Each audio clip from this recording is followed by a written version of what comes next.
नमस्कार दर्शक बंधु आपण समस्त को जातक विचार चैनल को हार्दिक स्वागत। आज जो वीडियो एथरे आमे गोटे भल जिनस देखिबा कि जन्मकुंडली रे कौन जोग थले गोटे मनीष डाक्तर हो पारिबो। जड़े सब्सक्राइबर पचार जे जन्मकुंडली रे किपरि आमे डाक्तर हेबार जोग अछि कि ना नहीं जानिबा। डाक्तर हवा पई सूर्य और मंगल तथा शनि ये तीन जन ग्रह ही मुख्य।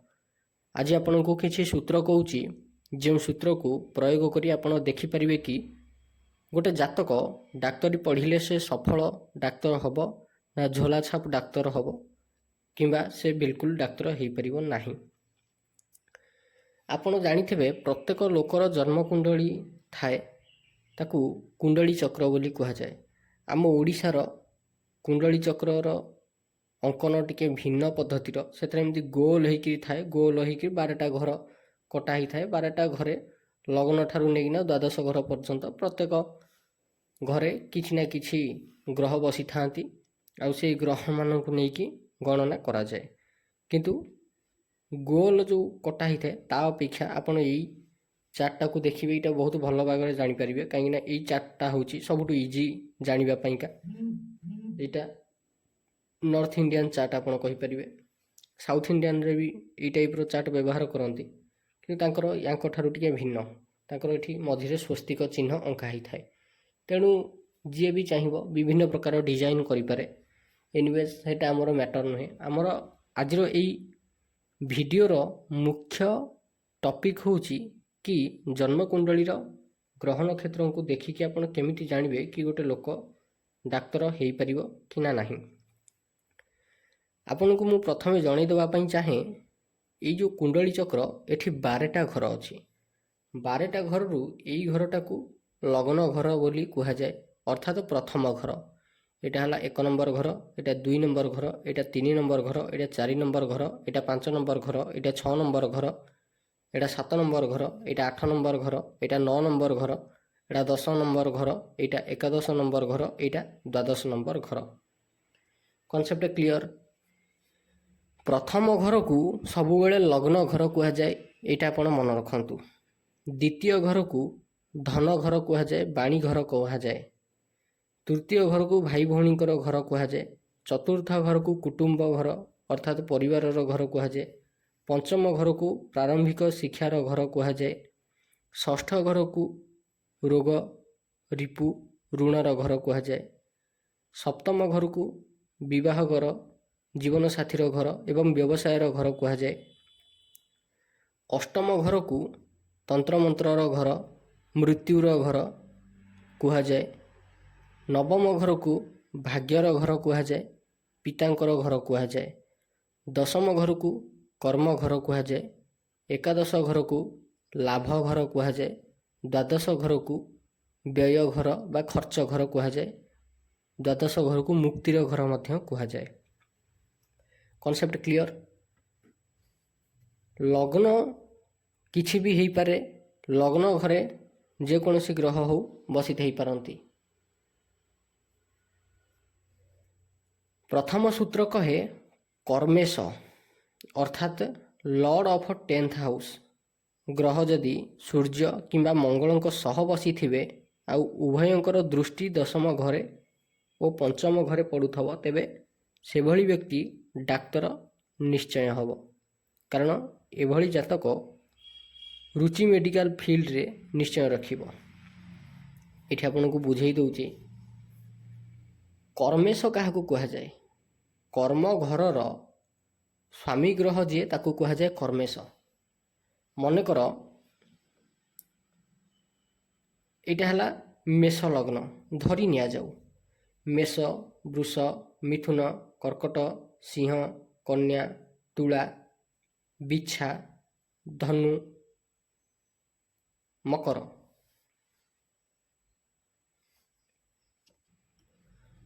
एठी पड़िला कौन मकर राशि बुझीपारे। तो मकर घरे अर्थात ये 10 नंबर घरे कौ ग्रह बसी सेटा इंपोर्टाट नुह। यही घरे कौन राशि लिखाई आ से राशि स्वामी ग्रह किए सेटा इंपोर्टाट। प्रथम सूत्र कहे एई घरर राशि जहाँ लिखाई से राशि स्वामी ग्रह जी ताकू कह जाए कर्मेश अर्थात लॉर्ड ऑफ 10th हाउस से ग्रह को कह जाए। एठी मकर जदि पड़ा मकर राशि अधिपति हेले बा स्वामी ग्रह हेले शनिदेव। शनिदेव जदि सूर्य सह एकाठी होकर बसी थे आउ तांकर दृष्टि पंचम नचेत दशम घरे पड़ुथब तेबे से भली व्यक्ति डाक्तर निश्चय हम। अर्थात यहाँ है चतुर्थ घर या केंद्र घर कहती। 1 4 7 10 ये चार्टा घर को केंद्र घर कहती। सूर्यदेवंकर गोटे दृष्टि सी है सप्तम दृष्टि अर्थात सूर्यदेव केवल चतुर्थ नंबर घरे बसिले ही तांकर दृष्टि जाकरी दशम घर को पड़ब। अर्थात जदि चतुर्थ घरे सूर्य देवता बसी थे आउ लॉर्ड ऑफ 10th हाउस ये घरे बसी थब यार दृष्टि कहार सूर्यदेवंकर आउ लॉर्ड ऑफ 10th हाउस दृष्टि जदि दशम घर को जाइए पड़ा तेबे से भली व्यक्ति ता जीवन रे निहाती डाक्तरी पाठ पढ़ारे रुचि रखिब। Concept clear.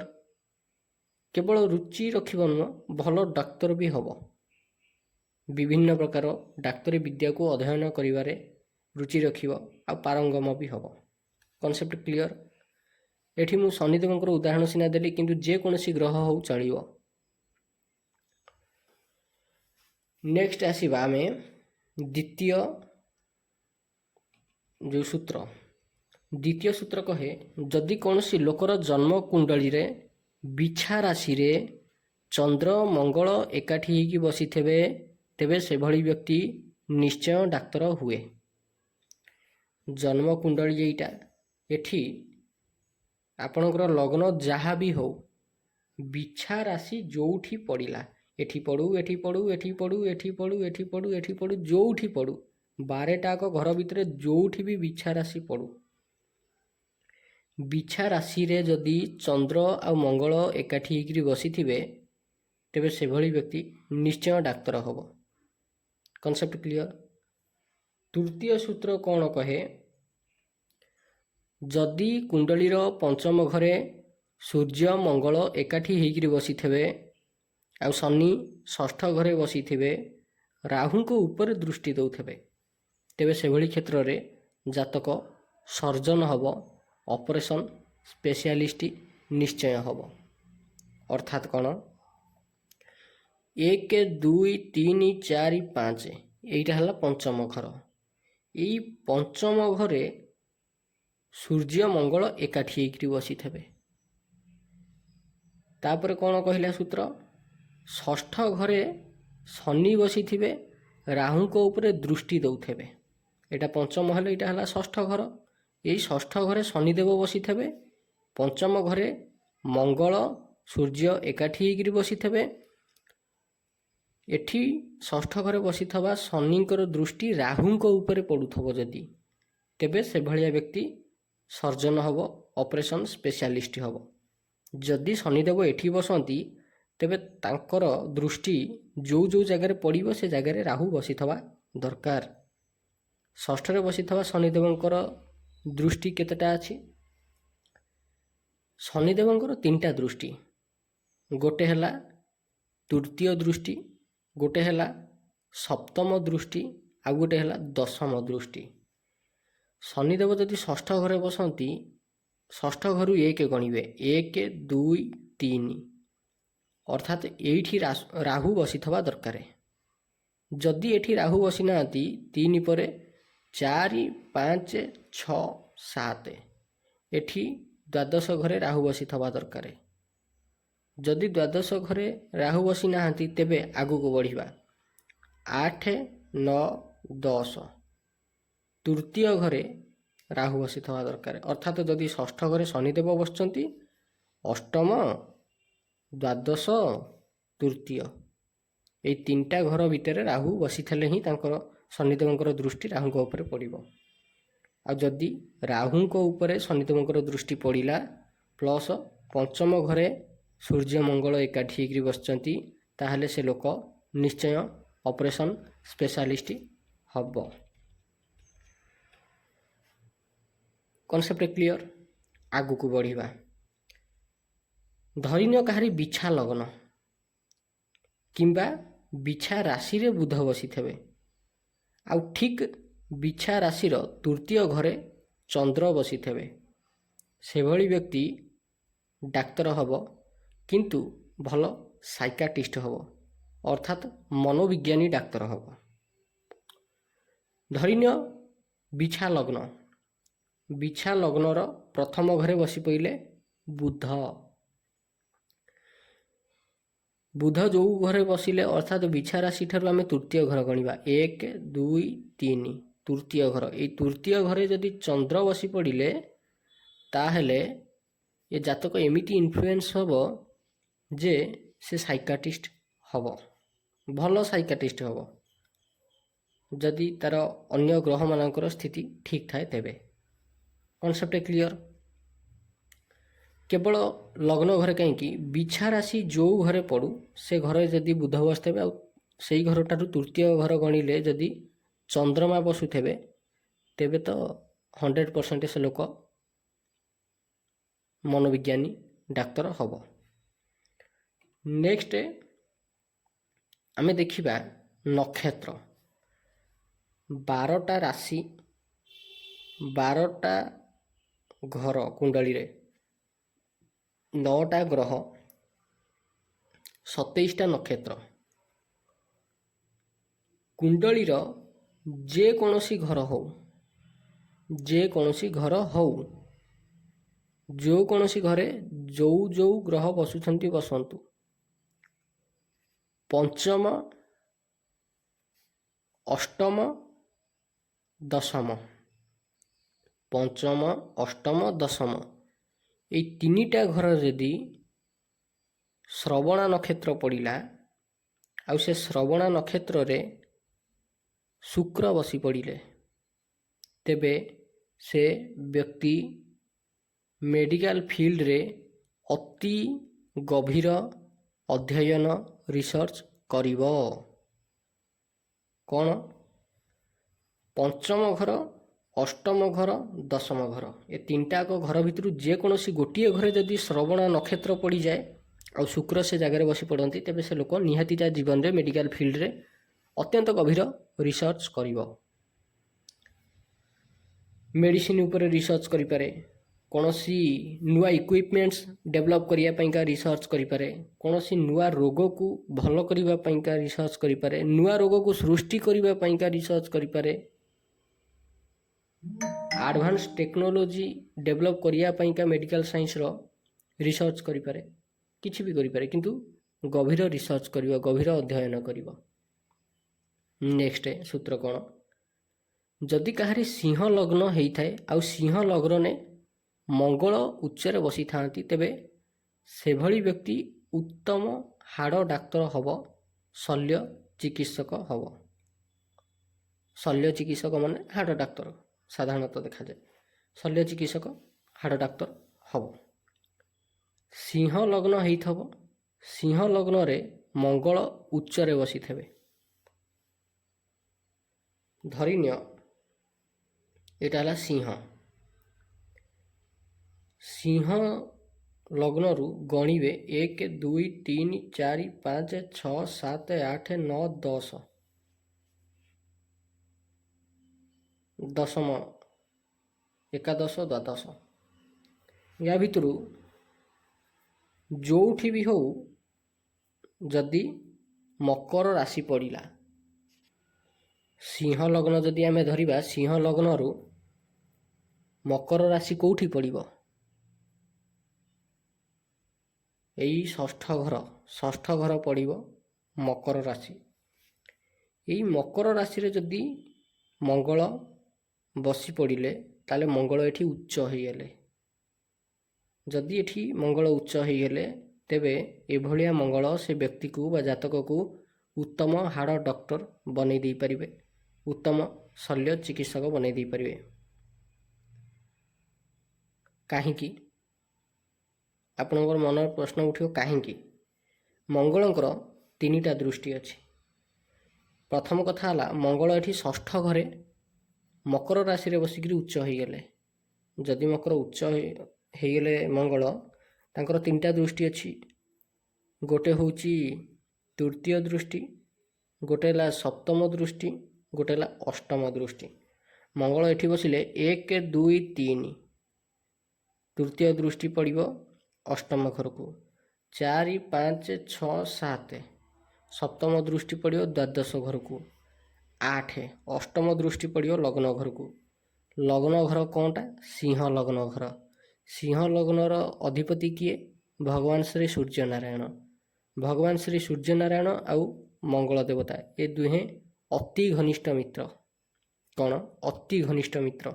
ତେଣୁ ମଙ୍ଗଳଙ୍କର ଦୃଷ୍ଟି ଯେତେବେଳେ ସିଂହ ଲଗ୍ନ ଉପରେ ପଡ଼ିଲା, ସେ ଜାତକକୁ ଜବରଦସ୍ତ ହ୍ୱିଲ୍ ପାୱାର ଦିଅନ୍ତି, ଜବରଦସ୍ତ ଏନର୍ଜି ଦିଅନ୍ତି, ଆଉ ଏତେ ମାତ୍ରାରେ ସାହସ ଦିଅନ୍ତି କି ସେ ଲୋକ କିଛି ବି କରିପାରେ। ମଣିଷର ଶରୀରକୁ ଚିରିକିରି ଶିରା ପ୍ରଶିରା ଅଲଗା କରିକିରି ତାକୁ ଯୋଡ଼ି ବି ପାରେ।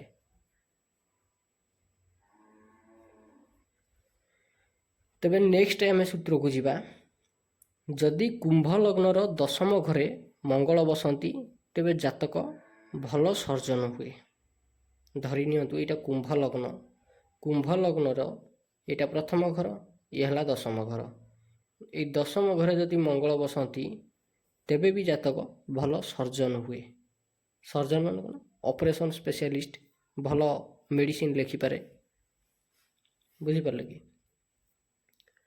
ନେକ୍ସଟ ସୂତ୍ର କ'ଣ? ଧରିନିଅ କାହାର କୁଣ୍ଡଳୀର କେନ୍ଦ୍ର ଘରେ ମଙ୍ଗଳ ବସିଛନ୍ତି ଆଉ ମଙ୍ଗଳଙ୍କ ଉପରେ ଗୁରୁଙ୍କର ଦୃଷ୍ଟି ରହିଛି, ତେବେ ସେଭଳିଆ ବ୍ୟକ୍ତି ଫାର୍ମାସି କାମ ବା ମେଡ଼ିସିନର ବ୍ୟବସାୟ କଲେ ଜବରଦସ୍ତ ସଫଳତା ହାସଲ କରେ। ଏହାର ଅର୍ଥ କ'ଣ? 1, 4, 7, 10 ଏଇ 4ଟା ଘରକୁ କେନ୍ଦ୍ର ଘର କହନ୍ତି। ଏଇ 4ଟା ଘର ଭିତରୁ ଯେକୌଣସି ଗୋଟିଏ ଘରେ ବସିଥିବେ ମଙ୍ଗଳ, ଆଉ ସେ ମଙ୍ଗଳଙ୍କ ଉପରେ ଗୁରୁଙ୍କର ଦୃଷ୍ଟି ପଡ଼ିବ। ଧରି ନିଆଯାଉ ଲଗ୍ନ ଘରେ ମଙ୍ଗଳ ବସିଲେ, 1, 2, 3, 4, 5 ନବମରେ ଯଦି ବୃହସ୍ପତି ବସିଲେ, ତେବେ ତାଙ୍କର ଦୃଷ୍ଟିଟା ଲଗ୍ନରେ ବସିଥିବା ମଙ୍ଗଳଙ୍କ ଉପରେ ପଡ଼ିବ। 6, 7 ସପ୍ତମ ଘରେ ବସିଥିବା ବୃହସ୍ପତିଙ୍କର ଦୃଷ୍ଟି ଲଗ୍ନ ଘରେ ଥିବା ମଙ୍ଗଳଙ୍କ ଉପରେ ପଡ଼ିବ। ନାହିଁ ତ 8, 9 ପଞ୍ଚମ ଘରେ ବସିଥିବା ବୃହସ୍ପତିଙ୍କର ଦୃଷ୍ଟି ଲଗ୍ନରେ ଥିବା ମଙ୍ଗଳଙ୍କ ଉପରେ ପଡ଼ିବ। ଏଭଳିଆ କ୍ଷେତ୍ରରେ ସେ ଯେଉଁ ଲୋକ ବା ସେ ଜାତକ ଭଲ ସଫଳ ମେଡ଼ିସିନ ବ୍ୟବସାୟୀ ହୋଇପାରିବ। ଇଏ ଗଲା ଗୋଟେ କନସେପ୍ଟ। ଧରି ନିଅନ୍ତୁ କେନ୍ଦ୍ର ତ 4ଟା କହିଲା, 1, 2, 3, 4 4ଟା କେନ୍ଦ୍ର। ଧରି ନିଅନ୍ତୁ ଲଗ୍ନରେ ନ ବସିକିରି ଚତୁର୍ଥ ଘରେ ବସିଲେ ମଙ୍ଗଳ। କେମିତି ଜାଣିବେ କି କେଉଁ ଘରେ ବସିଲେ ବୃହସ୍ପତି ତାଙ୍କର ଦୃଷ୍ଟିଟା ମଙ୍ଗଳଙ୍କ ଉପରେ ପଡ଼ିବ? ଠିକ୍ ଏଇଠୁ ରିଭର୍ସ ଗଣିବେ। 1, 2, 3, 4, 5 ଦ୍ୱାଦଶ ଘର, 6, 7 10ମ ଘର, 8, 9 ଅଷ୍ଟମ ଘର। ଅର୍ଥାତ୍ ଯଦି ଚତୁର୍ଥ ଘରେ ମଙ୍ଗଳ ବସିଥାନ୍ତି, ତେବେ ଅଷ୍ଟମ ଘରେ ଯଦି ବୃହସ୍ପତି ବସନ୍ତି, ବୃହସ୍ପତିଙ୍କର ଦୃଷ୍ଟି ମଙ୍ଗଳ ଉପରେ ପଡ଼ିବ। ଯଦି ଅଷ୍ଟମ ଘରେ ନ ବସିକିରି 10ମ ଘରେ ବୃହସ୍ପତି ବସନ୍ତି, ତେବେ ବି ତାଙ୍କର ଦୃଷ୍ଟି ପଡ଼ିବ। ନଚେତ ଦ୍ୱାଦଶରେ ବସିଥିବା ବୃହସ୍ପତିଙ୍କର ଦୃଷ୍ଟି ମଙ୍ଗଳ ଉପରେ ପଡ଼ିବ। ତେବେ ଜାଣିବେ ଯେ ମଙ୍ଗଳ ସେ ଲୋକକୁ ସଫଳ ମେଡ଼ିସିନ ବ୍ୟବସାୟୀ କରାଇଦେବେ। Concept clear? ଆଶା କରୁଛି ଆପଣ ଏ ଭିଡ଼ିଓଟିକୁ ବହୁତ ଭଲରେ ଦେଖିପାରିଥିବେ, ଜାଣିପାରିଥିବେ, ବୁଝିପାରିଥିବେ କି ବାସ୍ତବରେ ଜନ୍ମକୁଣ୍ଡଳୀରେ କ'ଣ କ'ଣ ଯୋଗ ଥିଲେ, କେଉଁ କେଉଁ ଗ୍ରହଙ୍କର ଦୃଷ୍ଟି ଥିଲେ ଗୋଟେ ଲୋକ ମେଡ଼ିକାଲ ଫିଲ୍ଡରେ ଭଲ କ୍ୟାରିୟର ବନେଇପାରେ। ତେବେ ଭିଡ଼ିଓଟି ଆଜି ପାଇଁ ଏତିକି। ଯଦି ଭିଡ଼ିଓଟି ଭଲ ଲାଗିଛି, ଏଇଭଳି ଭିଡ଼ିଓ ଦେଖିବା ପାଇଁ ଆପଣ ଆମ ଚ୍ୟାନେଲ ଜାତକ ବିଚାରକୁ ନିହାତି ସବସ୍କ୍ରାଇବ୍ କରନ୍ତୁ। ଧନ୍ୟବାଦ।